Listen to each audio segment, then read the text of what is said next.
It's interesting, just mentioning Spain, because if you open the newspapers, a lot of the front pages, El País, El Mundo, they're looking at not just the issues of the Rubiales affair, the so-called Bezogate, Kissgate after the Women's World Cup, but also generally what's going on with women's rights, gender violence, assault. There are other links here between this being an issue currently. Yes, indeed. And sadly, it's a reminder, Gavin, that even in countries with incredibly progressive gender policies, there are always going to be those who are determined to undermine women's rights.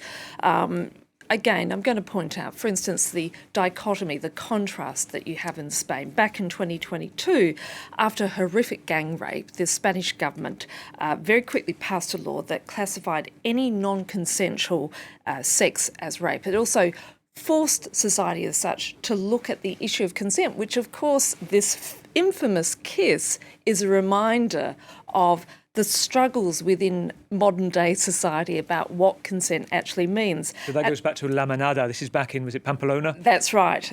And so, this is really, it's become a lightning rod for Spain.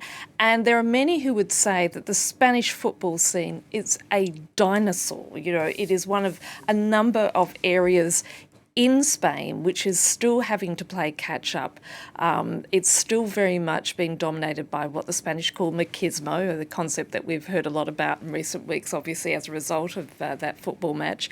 But others are saying that this is Spain's Me Too movement. And I think what's interesting, however, is the fact that politicians on both the left and the right this time around have come around in support of the football player Jenny Hermoso, who was kissed by Luis Rubiales, and they've rallied behind her, which says a lot about how cultural mores are shifting. But like with everything, when you're dealing with very deeply held cultural biases and attitudes, it takes a long time.